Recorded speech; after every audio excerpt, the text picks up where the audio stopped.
મેં કેટલી વાર હરાવી દીધા છે, મમ્મીને પણ મેં કેટલી વાર હરાવી દીધા છે, બાને પણ હમણાં હું હરાવી દઈશ, મીમી એટલે મારા મામીને પણ મેં કેટલી વાર હરાવી દીધા છે, મામાને તો હું કોઈ નથી હરાવી શક્યો, પણ હવે એકવાર મારે હરાવવાના છે એટલે હું રોજ રમું છું બહાર, કોક વાર મામી યાર રમું, કોક વાર મમ્મી યાર રમું.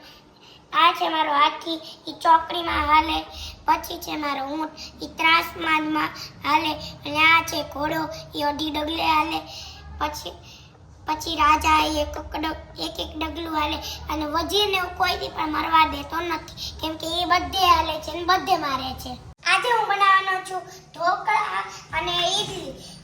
એની માટે એક લેવાની છે આવી પ્લેટ, પછી આવી એક પ્લેટ, આવી એક, પછી આવી તમારી પાસે આ હોય આ વાટકા, તેલ અને ખીરું તમને ગમે ત્યાંથી પણ મળી જાય, તો વ્હાઈટ હોય કે પીળું હોય હાલશે બંને. પછી આપણે એક વાટકી લેવાની છે, પછી બધી જ વાટકીમાં આમાં તેલ ભરવાનું છે, પછી એને આમ કરી નાખવાનું છે, પછી એમ જ બધામાં કરવાનું છે. હવે મેં બધામાં તેલ ભરી દીધું છે, હવે આપણે ખાલી હલાવવાનું છે, આમ અને ધ્યાન રાખવાનું છે કાંઈ પણ તેલ પડવું ન જોઈએ. હવે બધામાં આમાં ફેરવી દેવાનું છે, અને કોઈમાં પણ ડબલ વાર તમે તેલ ન લગાડતા.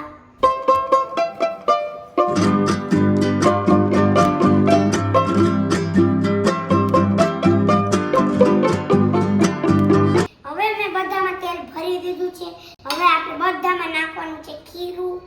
હવે આપણે બધામાં ખીરું ભરી દેવાનું છે, પણ એમાં હાવ ઓછું નાખવાનું છે, કેમ કે ફૂલીને મોટું થશે.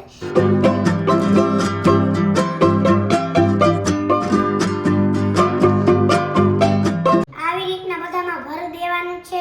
હવે આપણે બધામાં ખીરું નાખી દીધું છે, હવે આપણે થાળીમાં નાખશું. હવે મેં બનાવી લીધું છે, હવે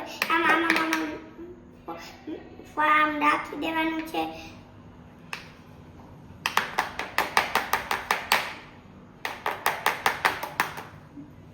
તેમાં મસાલા નાખવાના છે, ઓલું તમને વધારે તીખું ભાવતું હોય તો મરચું, જીરું એવું બધું નાખવાનું છે બધામાં, પણ ઈડલીમાં કાંઈ પણ નાખવાનું નથી. હવે મેં નાખી દીધું છે આ બધું જ, હવે ઢોકળીમાં નાખી દેવાનું છે, પણ આમાં જ મરચું નાખી દીધું છે. હવે હું તમને થઈ જાય એટલે બતાવું.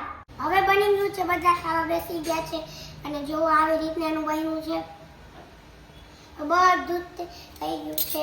હવે આપણે બધા ખાવા બેસી ગયા છે, હાલો તમે ખાવ.